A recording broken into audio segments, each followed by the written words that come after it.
Standard chemistry 4th unit production of മെറ്റൽസിലെ രണ്ടാമത്തെ class ആണിത്.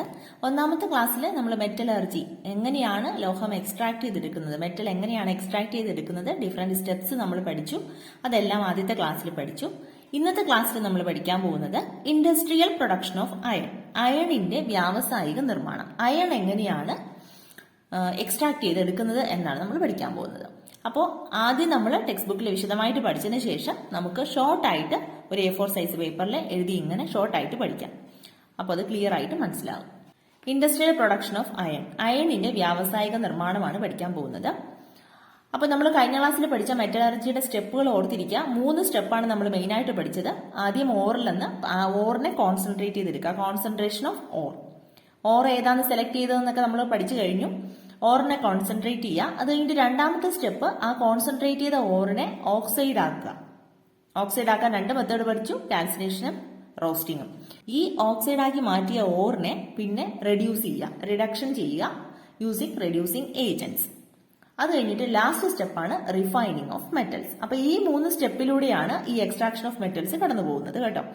അപ്പൊ ഇവിടെ നോക്കിയേ, haematite, magnetite, iron pyrites etcetera are the minerals of iron. അയണിന്റെ മിനറൽസ് ആണ് ഹേമറ്റൈറ്റും മാഗ്നറ്റൈറ്റ്, അയൺ പൈറൈറ്റ്സ്.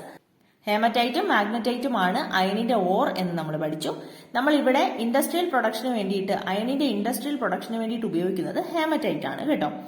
ഇനി വേറൊരു കാര്യം കൂടിയുണ്ട്, ഈ അയൺ പൈറൈറ്റ്സിനെ ഫൂൾസ് ഗോൾഡ് എന്ന് വിളിക്കുന്നുണ്ട്. വിഡ്ഢികളുടെ സ്വർണം, ഫൂൾസ് ഗോൾഡ്. അതെന്താണെന്നറിയോ? അതിനൊരു യെല്ലോ കളർ ഉണ്ട്, വിച്ച് റിസംബിൾസ് ഗോൾഡ്. ഗോൾഡുമായിട്ട് റിലേറ്റ് ചെയ്യുന്ന രീതിയിലുള്ള ഒരു യെല്ലോ കളർ അതിനുണ്ട്, ഗ്ലേസിംഗ് ആയിട്ടുള്ള ഒരു കളർ. അതുകൊണ്ടാണ് അതിനെ ഫൂൾസ് ഗോൾഡ് എന്ന് വിളിക്കുന്നത്, അയൺ പൈറൈറ്റ്സിനെ. അപ്പൊ നമുക്ക് പ്രിപ്പറേഷൻ നോക്കാം. Iron is industrially prepared mainly from haematite.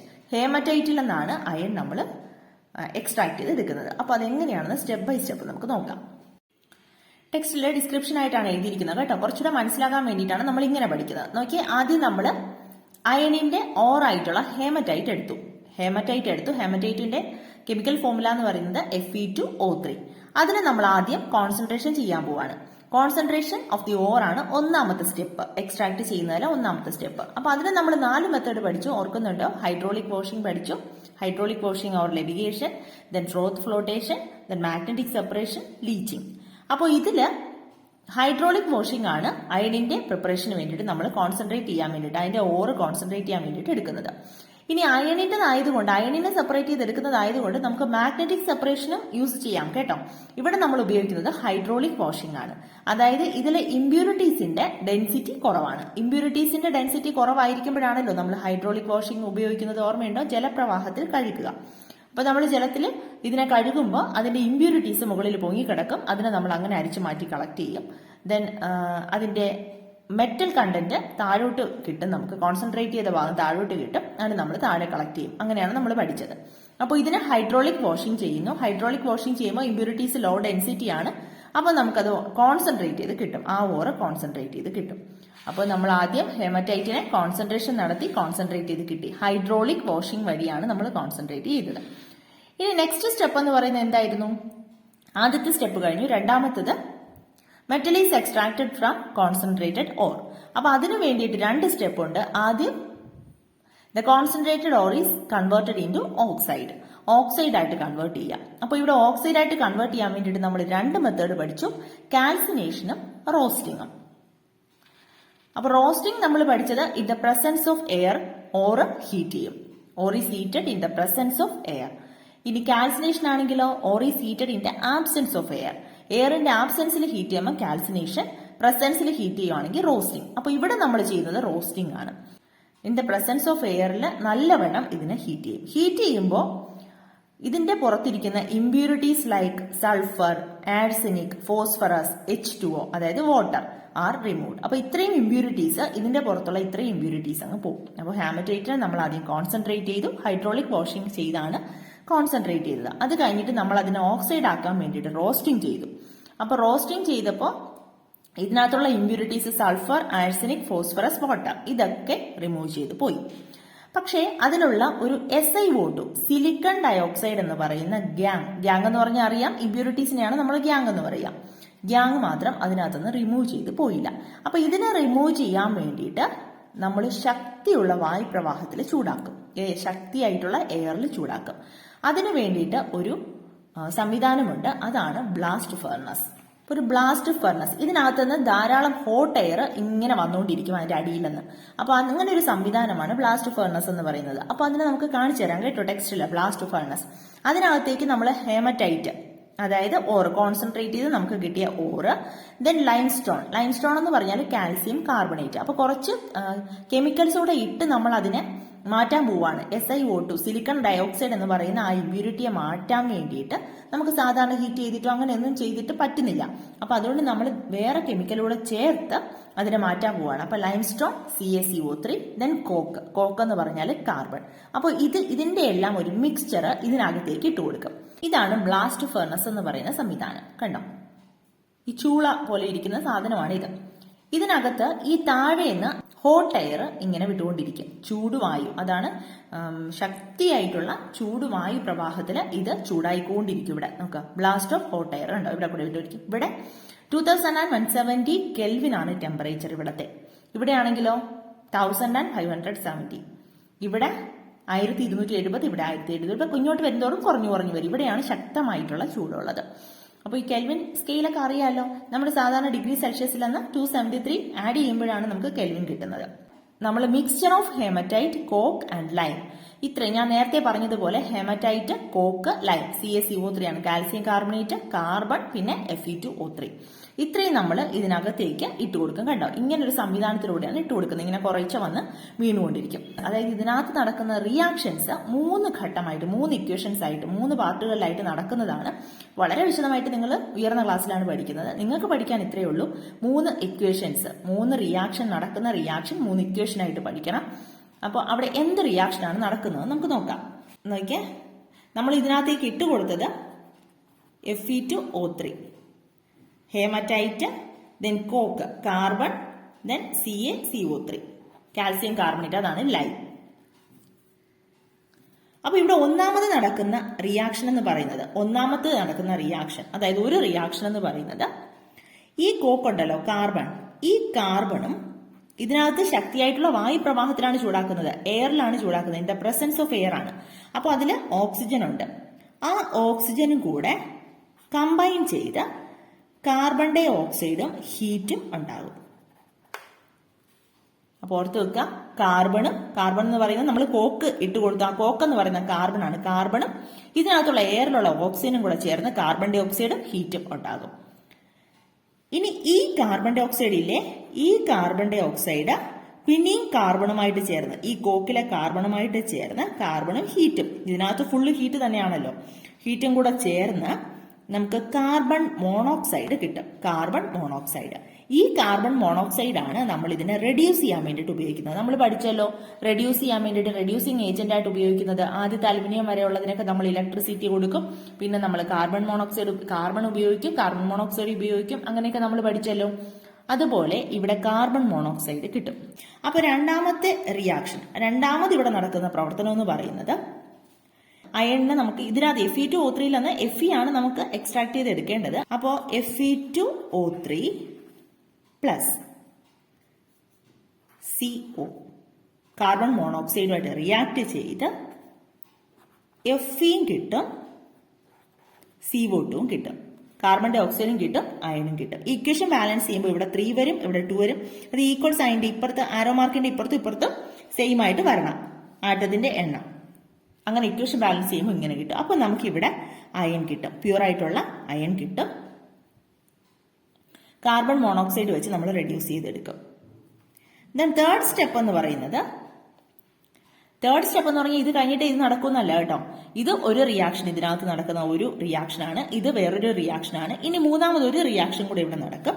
ഇവിടെ നമ്മൾ ആഡ് ചെയ്ത് കൊടുത്ത ലൈം സ്റ്റോണിലെ CaCO3 ഇല്ലേ, കാൽസ്യം കാർബണേറ്റ്, ആ കാൽസ്യം കാർബണേറ്റ് ഡീകമ്പോസ് ചെയ്ത്, അതായത് വിഘടിച്ച് കാൽസ്യം ഓക്സൈഡും കാർബൺ ഡൈ ഓക്സൈഡും ഉണ്ടാകും. കാൽസ്യം കാർബണേറ്റ് ഡീകമ്പോസ് ചെയ്ത് കാൽസ്യം ഓക്സൈഡും കാർബൺ ഡൈ ഓക്സൈഡും ഉണ്ടാകും. ഈ കാൽസ്യം ഓക്സൈഡ് ഇത് ആ ചൂടിൽ കിടന്നങ്ങ് വിഘടിക്കും കേട്ടോ. അപ്പൊ ഇങ്ങനെ കിട്ടും. ഈ കാൽസ്യം ഓക്സൈഡും അതിനകത്തുള്ള SiO2 ഇല്ലേ, ആ SiO2 കൂടെ ചേർന്ന് CaSiO3, അങ്ങനെ ഒരു പ്രോഡക്റ്റ് നമുക്ക് കിട്ടും. ഈ CaO എന്ന് പറയുന്ന ഫ്ലക്സ് ആണ്, ഇത് ഗാങ് ആണ്. ഈ ഗാങ്ങും ഫ്ലക്സും കൂടെ ചേർന്ന് നമുക്ക് കിട്ടുന്ന പ്രോഡക്റ്റിന് പറയുന്ന പേരാണ് സ്ലാഗ്. ഗാങ്ങും ഫ്ലക്സും കൂടെ ചേർന്ന് കിട്ടുന്ന പ്രോഡക്റ്റ് ആണ് സ്ലാഗ്. ഇപ്പൊ ഇവിടെ കാൽസ്യം ഓക്സൈഡ് സിലിക്കൺ ഡയോക്സൈഡുമായിട്ട് ചേർന്ന് CaSiO3 എന്നൊരു സ്ലാഗ് നമുക്ക് കിട്ടും. ഈ ഗ്യാങ് എന്ന് പറയുന്നത് അസിഡിക് ആണെങ്കിൽ നമ്മൾ ബേസിക് ഫ്ലക്സ് ഉപയോഗിക്കും. ഈ ഗ്യാങ് എന്ന് പറയുന്നത് ബേസിക് ആണെങ്കിൽ നമ്മൾ അസിഡിക് ഫ്ലക്സ് ഉപയോഗിക്കും ഈ സ്ലാഗ് കിട്ടാൻ വേണ്ടിയിട്ട്. അപ്പോൾ ഇത്രയും റിയാക്ഷനാണ് ഇതിനകത്ത് നടക്കുന്നത്. ഈ ബ്ലാസ്റ്റ് ഫർണസിൽ നടക്കുന്ന ഇത്രയും റിയാക്ഷനാണ്. ഒന്നുകൂടെ ശ്രദ്ധിക്കുക. ഹേമറ്റൈറ്റ്, കോക്ക്, ലൈം, ഇത് മൂന്നുമാണ് നമ്മൾ ഇതിനകത്തേക്ക് ഇട്ട് കൊടുക്കുന്നത്. ബ്ലാസ്റ്റ് ഫർണസിനകത്തേക്ക് ഇട്ട് കൊടുക്കുന്നത്. അപ്പോൾ ഇവിടെ ഹൈ ടെമ്പറേച്ചർ ആണുള്ളത്. എയറും ഉണ്ട്, ഹൈ ടെമ്പറേച്ചറും ഉണ്ട്. അപ്പോൾ ഇതിനകത്ത് നടക്കുന്ന 3 റിയാക്ഷൻസ് ആണ് ഇത്. അതായത് ഈ കോക്ക് എന്ന് പറയുന്നത് കാർബൺ ആണ്. ഈ കാർബണും ഇതിനകത്ത് എയറിലുള്ള ഓക്സിജനും കൂടെ ചേർന്ന് കാർബൺ ഡൈ ഓക്സൈഡും ഹീറ്റും ഉണ്ടാകും. ഈ ഉണ്ടായ കാർബൺ ഡൈ ഓക്സൈഡ് പിന്നെയും ഈ കോക്കും ഹീറ്റുമായിട്ട് റിയാക്ട് ചെയ്ത് കാർബൺ മോണോക്സൈഡ് ഉണ്ടാകും. ഇത് റെഡ്യൂസിങ് ഏജന്റ് ആയിട്ട് ആക്ട് ചെയ്യും. Fe2O3നെ റെഡ്യൂസ് ചെയ്യും. Fe2O3 + CO carbon monoxide reduce ചെയ്ത് Fe നമുക്ക് കിട്ടും. ഇനി ഇവിടെ നടക്കുന്ന വേറൊരു റിയാക്ഷൻ നമ്മൾ നേരത്തെ പറഞ്ഞു. Fe2O3യിലെ SiO2 എന്ന് പറയുന്ന ഒരു ഇമ്പ്യൂരിറ്റി ഉണ്ടായിരുന്നു, സിലിക്കൺ ഡയോക്സൈഡ്. ഈ കാൽസ്യം കാർബണേറ്റ് ഇവിടുത്തെ ചൂട് കൊണ്ട് വിഘടിക്കും, ഡീകമ്പോസ് ചെയ്ത് കാൽസ്യം ഓക്സൈഡും കാർബൺ ഡൈ ഓക്സൈഡുമായിട്ട് മാറും, CaO CO2. ഈ CaO എന്ന് പറയുന്നത് ഫ്ലക്സ് ആയിട്ട് ആക്ട് ചെയ്യും. ഈ ഫ്ലക്സും SiO2 എന്ന് പറയുന്ന ഗ്യാങ്ങിലെ ആ ഗ്യാങ്ങുമായിട്ട് ചേർന്ന് CaSiO3 എന്ന് പറയുന്ന ഒരു സ്ലാഗ് ഉണ്ടാകും. അങ്ങനെ ആ ഇമ്പ്യൂരിറ്റീനെ നമ്മൾ കളയും. അവസാനം നമുക്ക് പ്യൂർ ആയിട്ടുള്ള Fe കിട്ടും. ഇനി അത് വളരെ പ്യൂർ ആയിട്ടുള്ള Fe ആയില്ല ഇപ്പോഴും. ഇതൊരു മോൾട്ടൺ സ്റ്റേറ്റിലുള്ള Fe ആണ് നമുക്ക് കിട്ടുന്നത്. ഇവിടെ നിന്ന് നമ്മൾ സ്ലാഗ് ആയിട്ട് വരുന്നില്ലേ, സ്ലാഗ് ആയിട്ട് നമുക്ക് കിട്ടിയില്ലേ CaSiO3, ആ സ്ലാഗ് നമ്മൾ ഇവിടെ കൂടെ കളക്ട് ചെയ്യും. മോൾട്ടൺ ആയിട്ട് നമുക്ക് കിട്ടിയ അയൺ മോൾട്ടൺ സ്റ്റേറ്റിലാണ് നമുക്ക് കിട്ടിയത്. നമുക്ക് സാധാരണ നമ്മൾ കാണുന്ന അയൺ എന്ന് പറയുന്നത് നല്ല ഹാർഡ് ആയിട്ടുള്ള അയൺ ആണ് അല്ലെ. ഇവിടെ മോൾട്ടൺ സ്റ്റേറ്റിലുള്ള അയൺ കിട്ടും. അതിനെ നമ്മൾ ഇതിലൂടെ കളക്ട് ചെയ്യും. അപ്പൊ ഇതെല്ലാം കഴിഞ്ഞപ്പോൾ നമുക്ക് മോൾട്ടൺ അയൺ കിട്ടി. ഈ മോൾട്ടൺ അയണിനെയാണ് നമ്മൾ പറയുന്നത് പിഗ് അയൺ. എന്താണ് പിഗ് അയൺ? ഈ പിഗ് അയണില് 4% impurities like carbon, manganese, sulphur, phosphorus etcetera ഇതിനകത്ത് ഉണ്ടാകും. 4% കാർബൺ, മാംഗനീസ്, സൾഫർ, ഫോസ്ഫറസ് അങ്ങനെയുള്ള ഇമ്പ്യൂരിറ്റീസ് ഇതിനകത്ത് അടങ്ങിയിട്ടുണ്ട്. ഇത് ഈ മോൾട്ടൺ അയണില്, പിഗ് അയണില്. ഇതിന് നമ്മൾ കോക്ക് പോലെയുള്ള മെറ്റീരിയൽസ് ഒക്കെ നമ്മൾ ഇതിനകത്ത് ആഡ് ചെയ്ത് നമുക്ക് കാസ്റ്റ് അയൺ കിട്ടും. Cast iron. ഈ കാസ്റ്റ് അയണിനെ പിന്നെയും നമ്മൾ റിഫൈനിങ് ചെയ്യുമ്പോഴാണ് നമുക്ക് റോട്ട് അയൺ കിട്ടുന്നത്. റോട്ട് അയൺ എന്ന് പറഞ്ഞാൽ പച്ചിരുപ്പ്.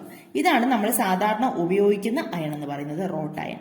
പക്ഷെ നിങ്ങൾക്ക് നിങ്ങളുടെ ടെക്സ്റ്റ് ബുക്കിൽ പിഗ് അയൺ വരെ പഠിക്കാനുള്ളൂ. അത്രയും പഠിച്ചാൽ മതി. അതെങ്ങനെ കിട്ടുന്നത് പഠിച്ചാൽ മതി. നിങ്ങൾക്ക് മനസ്സിലാക്കാൻ വേണ്ടിയിട്ട് പറഞ്ഞേ ഉള്ളൂ. ഇപ്പൊ ഈ ടെക്സ്റ്റ് ബുക്കിലെ ഇക്വേഷൻസ് കൊടുത്തിരിക്കുന്നത് കണ്ടിട്ട് കൺഫ്യൂഷൻ ആകണ്ട. ഞാൻ പറഞ്ഞതുപോലെ ഷോർട്ടായിട്ട് പഠിച്ചാൽ മതി.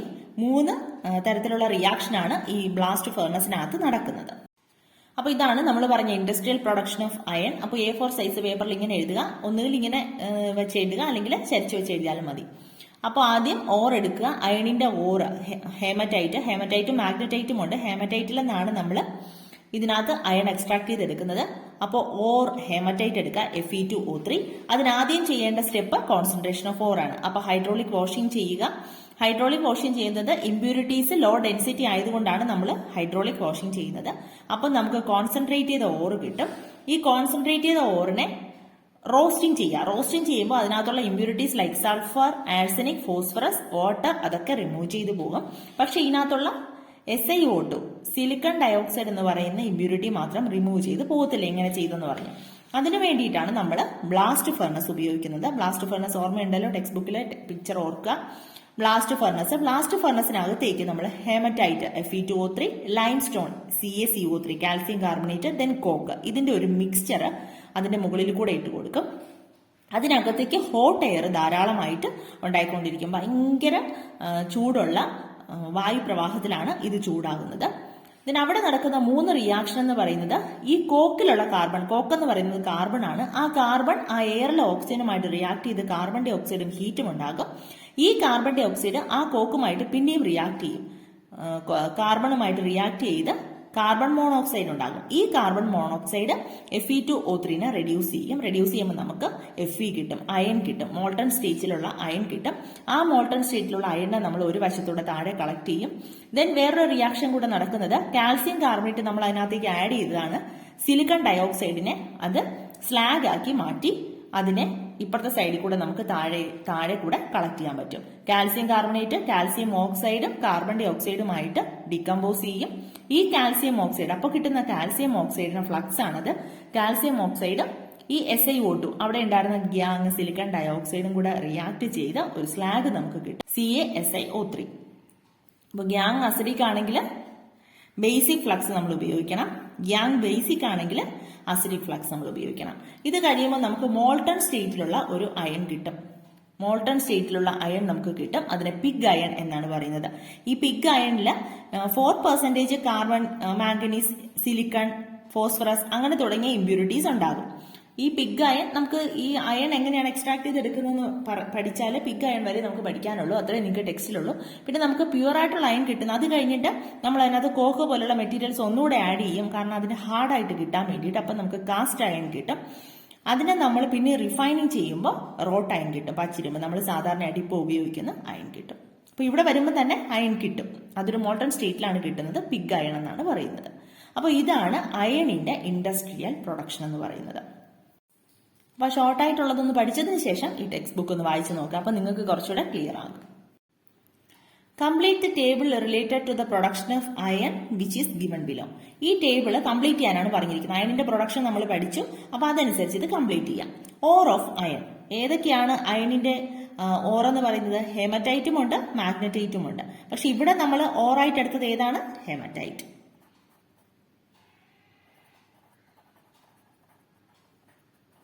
Haematite Fe2O3.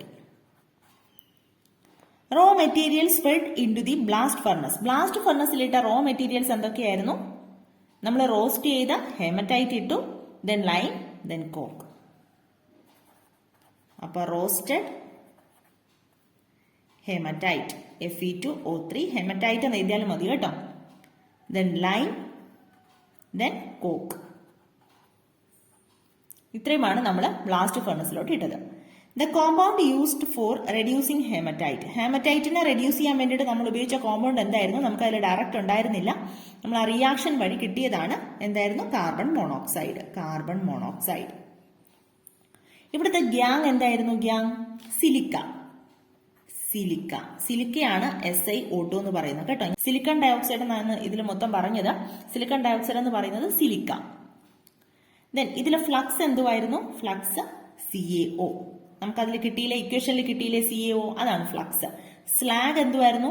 ഈ CaOയും ഈ സിലിക്കൺ ഡയോക്സൈഡും സിലിക്കയും കൂടെ ചേർന്ന് നമുക്ക് കിട്ടിയ പ്രോഡക്റ്റ് എന്തുവായിരുന്നു?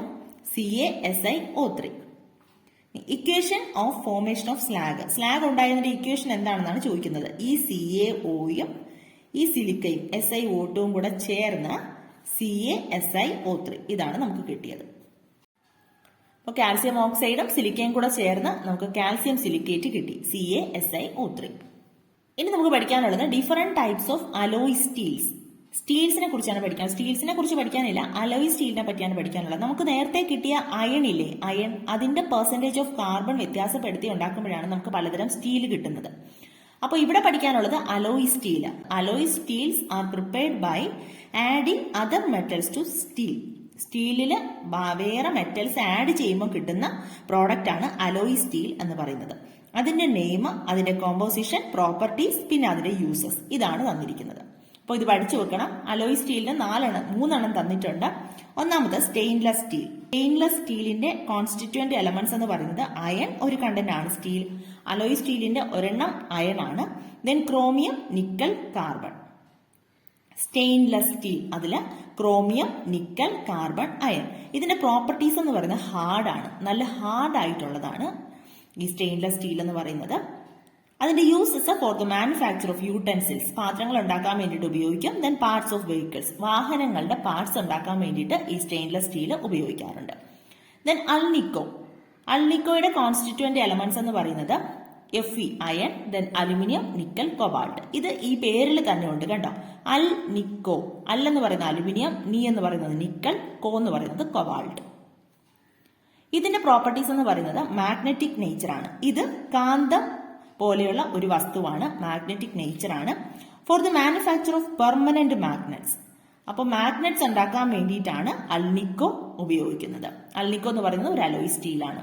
ദെൻ നിക്രോം, നിക്രോം എന്ന് പറയുന്നത് അയൺ, നിക്കൽ, ക്രോമിയം, കാർബൺ. അപ്പോൾ ഇതിനകത്ത് നിക്രോമിൽ തന്നെ ഉണ്ട് നീ എന്ന് പറയുമ്പോൾ nickel, chromium, then carbon. Carbon ഓർത്തിരിക്കണം കേട്ടോ. Iron, nickel, chromium, carbon. ഇത് ഹൈ റെസിസ്റ്റൻസ് ആണ്. ഇതിന് ഹൈ റെസിസ്റ്റൻസ് ഉണ്ട്, റെസിസ്റ്റൻസ് പവർ കൂടുതലാണ്. Then for making heating coils, heating coils ഉണ്ടാക്കാൻ വേണ്ടിയിട്ടാണ് നിക്രോം ഉപയോഗിക്കുന്നത്. നിങ്ങൾ ഫിസിക്സിലൊക്കെ പഠിക്കുന്നതാണ്. അപ്പോൾ ഇതാണ് അലോയ് സ്റ്റീൽ, അതിന്റെ കോൺസ്റ്റിറ്റ്യൂന്റ് പാർട്ടിക്കിൾസ്, അതിന്റെ പ്രോപ്പർട്ടീസ്, അതിന്റെ യൂസസ്. അത് വെച്ചിട്ട് കുറച്ച് ക്വസ്റ്റ്യൻസ് ഇവിടെ ചോദിച്ചിട്ടുണ്ട്, നോക്കിയേ. Which alloy steel is used for the production of heating coils? Explain the reason. ഏതാണ് ഹീറ്റിംഗ് കോയിൽ നിർമ്മിക്കാൻ വേണ്ടിയിട്ട് ഉപയോഗിക്കുന്ന അലോയ് സ്റ്റീൽ? ഏതാണ്? നിക്രോം. നമ്മൾ ലാസ്റ്റ് പഠിച്ചതാണ് നിക്രോം. അപ്പോൾ ഇതിന്റെ ആൻസർ നിക്രോം. ഇനി ഗീവ് റീസൺ, എന്തുകൊണ്ടാണെന്ന് ചോദിച്ചിട്ടുണ്ട്. എന്തുകൊണ്ടാണെന്ന് പറയാം. Because of high resistance. അതിവിടെ കൊടുത്തിട്ടുണ്ട്, ബിക്കോസ് ഓഫ് ഹൈ റെസിസ്റ്റൻസ്.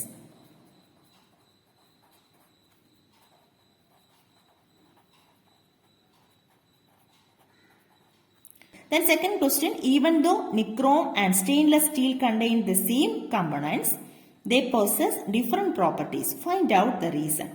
നോക്കിയേ, ഇവിടെ നിക്രോമും സ്റ്റെയിൻലെസ് സ്റ്റീലും ഒരേ കമ്പോണന്റ് ആണ് കണ്ടോ. Fe, Cr, nickel, carbon. ഇവിടെ അങ്ങനെയല്ലേ, Fe, Cr, nickel, carbon. Iron, chromium, nickel, carbon. ഇവിടെയും അയൺ, ക്രോമിയം, നിക്കൽ, കാർബൺ. രണ്ടിനും ഒരേ എലമെന്റ്സ് ആണ് കോൺസ്റ്റിറ്റ്യൂന്റ് എലമെന്റ്സ് ആയിട്ട് വരുന്നത്.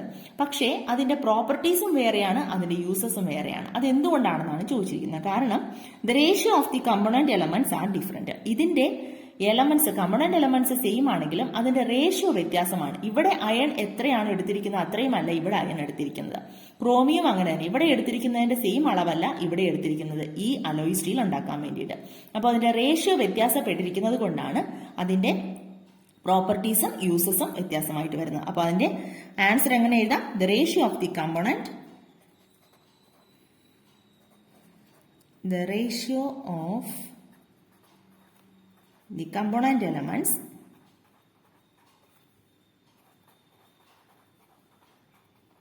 are different. Which alloy steel is used for making permanent magnets? Permanent magnets ഉണ്ടാക്കാൻ വേണ്ടിയിട്ട് ഉപയോഗിക്കുന്ന അലോയ് സ്റ്റീൽ ഏതാണ്? ഏതാണ്? അൽനിക്കോ. മാഗ്നറ്റിക് നേച്ചർ ആണ് അൽനിക്കോ അലോയ് സ്റ്റീൽ എന്ന് പറയുന്നത്. അതാണ് പെർമനന്റ് മാഗ്നറ്റ്സ് നിർമ്മിക്കാൻ വേണ്ടിയിട്ട് ഉപയോഗിക്കുന്ന അലോയ് സ്റ്റീൽ. അപ്പോൾ അത് അൽനിക്കോ. അപ്പോൾ ഇത്രയുമാണ് ഡിഫറെന്റ് ടൈപ്സ് ഓഫ് അലോയ് സ്റ്റീൽസിനെ പറ്റി പഠിക്കാനുള്ളത്. ഇതാണ് നമ്മൾ നേരത്തെ പറയുന്നത്. Different types of alloys are prepared by changing the constituent elements and also by varying their proportions. അപ്പോൾ കോൺസ്റ്റിറ്റ്യൂന്റ് എലമെന്റ്സ് മാറ്റിയും അല്ലെങ്കിൽ അത് സെയിം ആയാൽ തന്നെ അതിന്റെ പ്രൊപ്പോർഷൻസ് മാറ്റിയും അതിന്റെ റേഷ്യോ, അത് എടുക്കുന്നതിന്റെ അളവിലുള്ള റേഷ്യോ മാറ്റിയും നമുക്ക് ഡിഫറെന്റ് ടൈപ്സിലുള്ള അലോയ്സ് നിർമ്മിക്കാം എന്നാണ് പറഞ്ഞിരിക്കുന്നത്. അപ്പോൾ ഇത്രയുമാണ് ഇന്നത്തെ ക്ലാസ്സിൽ നമുക്ക് പഠിക്കാനുള്ളത്. അതായത് ഇൻഡസ്ട്രിയൽ പ്രൊഡക്ഷൻ ഓഫ് അയൺ, അത് നമ്മൾ ഷോർട്ടായിട്ടും പഠിച്ചു. ദെൻ നമ്മൾ പഠിച്ചത് different types of alloy steel. അപ്പോൾ ക്ലിയറായി മനസ്സിലായി എന്ന് വിചാരിക്കുന്നു. അപ്പോൾ അടുത്ത് നമുക്ക് പഠിക്കാനുള്ളത് എക്സ്ട്രാക്ഷൻ ഓഫ് അലുമിനിയം. അത് അടുത്ത ക്ലാസ്സിൽ പഠിക്കാം. അപ്പോൾ അടുത്ത ക്ലാസ്സിൽ കാണാം. താങ്ക്